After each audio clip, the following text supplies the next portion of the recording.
Newsflash, this just in, vinyl is dominating your feed at the moment, that's right. Fender lawsuit, everybody, their uncle, their auntie, and their auntie's parrot talking about the Fender lawsuit, and D'Addario using AI, apparently. Unbelievable. People are losing their minds. But I'm here today to tell you that these two things are minor speed bumps. And the three things I'm here to rant about today are way more important, vastly more dangerous, and significantly more destructive to the entire guitar community. Now, these three things are complete crimes against decency, and we need to talk about them. Thing number one.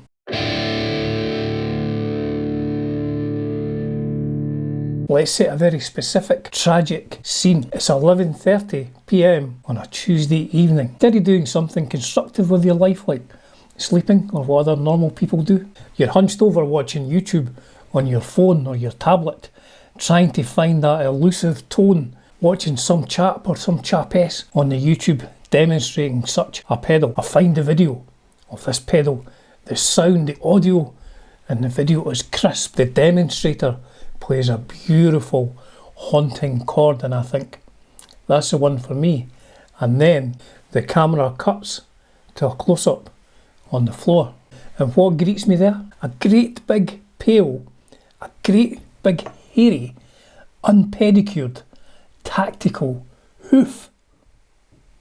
Why? Why? I mean, is this some sort of crazed, unrecognised type of YouTube content that as an old person, I'm not familiar with? I mean, at what point did the guitar community, the online guitar community, decide that gear demonstrations should double as an audition for some sort of bizarre foot fetish website, allegedly? And it's never a nice foot either. I mean, it's not Taylor Swift's foot. I don't know if she's got nice feet, but I expect, she's got enough money to get a decent pedicure. It's never a nice foot. It's always a foot that looks like it's been kicking walls for the last 2 or 3 decades. It's always really pale and white. It's got this the look of those chickens, those chlorinated chickens that come in cans apparently in America. Again, allegedly, I've seen a picture of it, but that's what the foot always looks like. It always looks like some sort of pale chicken breast. And now I don't know if this is actually worse.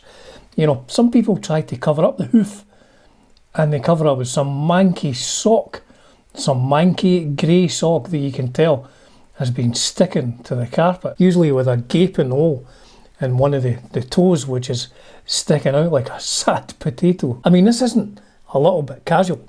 It's like a health hazard. I watched a video the other day of a chap demonstrating a pedal. The pedal had one of those, pedal had one of those little mini switches, and he was switching between them. Now, to be fair, it was seamless and he was multitasking, but he flicked a little flip switch with his manky toe, his big toe. My God, I nearly dry heaved my tea into my mouth. Holy smokes. Think of the pedal. Why don't you? Some genius in somewhere like Ohio spent years designing the circuit for this incredible pedal, sleepless nights, the best of vintage parts all together. And here's some chap in his bedroom, wherever it might be, I don't know, Birmingham, Dusseldorf or wherever, and he's got his big manky toe clicking the little button. I mean, have a bit of decorum. Leave your personal fungal biology off of the very nice pedal. Put a pair of slippers on. Put a pair of wellies on if need be. I don't care. Just cover up your hobbit feet. Nobody at all wants a slice of toenail rot along with their ambient reverb. Trust me on this. Sorry if I was getting a bit angry there, folks, but clearly does upset me. On to thing number 2.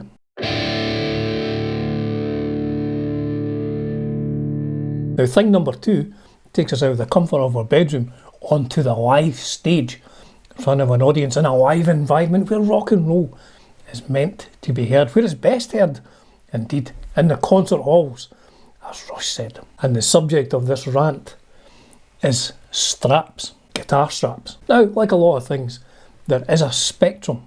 At one end of the spectrum, you've got the Jimmy Page and the Slash look. This is where the guitar is slung so low, it's virtually bouncing against your shins. Now, you could be wearing a dragon suit or a top hat to sort of emphasise the look, but this is the look of rock and roll. Now, does it hurt your back? Yes, of course it hurts your back. Is it easier to play? No, it's nigh on impossible to play when you're away down here. You know how Billy Gibbons does it, I do not know, and how Pagey and what's his name, Slash, how they can play that, although I don't know, but I'll tell you what, they look absolutely brilliant. So that is one end of the spectrum. Now the other end of the spectrum is the one that annoys me, if I'm being honest, and that's why I'm making this video, to let you know about the things that annoy me. So yes, the other end of the spectrum is known as the choked chicken, or the haircut 100, or even the level 42 Mark King special. Some people hold their guitar so high on their strap, when they've got a strap on, it's like a neck brace. It's like they've been in a car accident and they're looking for some kind of insurance payout. Been in a wreck? Get a check. Now I know all the arguments. Whereas it's ergonomically superior.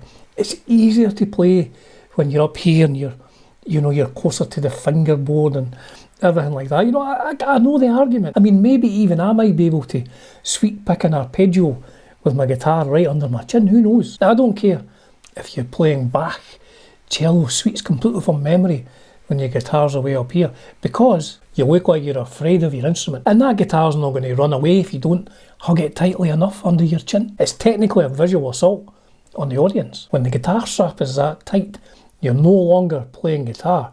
What you're doing is wearing it like an oversized bib at an all-you-can-eat seafood buffet. There is zero swagger. It's just pure, unadulterated structural tension.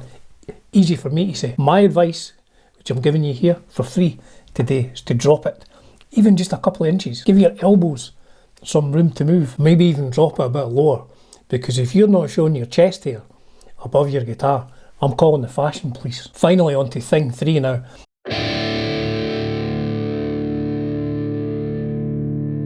I'll maybe make this one a short one because I just know this one is going to attract some hate, but you know, I'm just here to tell you what's annoying me, so I'll keep this short because I'll probably rile a few people up, you know.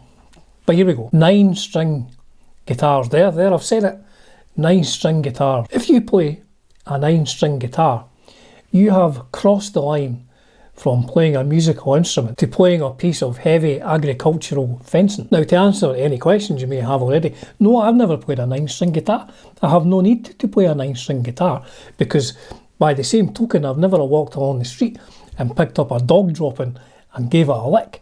I just know it's not going to be A, good, B for me. But I would imagine the neck is like about this wide on a 9-string guitar. Like, I wouldn't be able to get my short, chubby, fat fingers round the neck onto the sound of the monstrosity. Onto the sound of the monstrosity. The lowest note on a 9-string guitar, as far as I can tell, I've never played one, but the lowest note on a 9-string guitar is no longer a musical note. It has no pitch. It just sounds like a heavy mahogany wardrobe falling down a set of tenement stairs, or a broken tractor idling in a field somewhere. It's just thwack, thwack, rumble.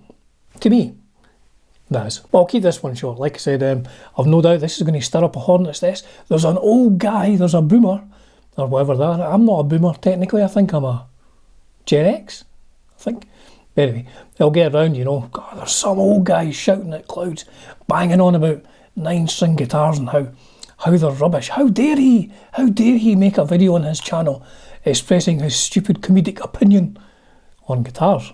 So there you go, 3 things that annoy me. The courtroom is open. Please do let me know in the comments things that annoy you, grievances which you have that maybe other people don't have, but little things that really just irk you beyond belief. Maybe you're staying up all night just going, that guy's manky toenails on his nice pedal, how dare he? So I'm probably going to calm down for the rest of the day. So let me know in the comments things that really get right on your tits, and you know, maybe I'll make a video on them. Maybe I'll get you on and you can rant away about stuff that annoys you. As ever, folks, it's a real privilege and a real pleasure bringing you content on Dunsies Guitar World. Cheers for now.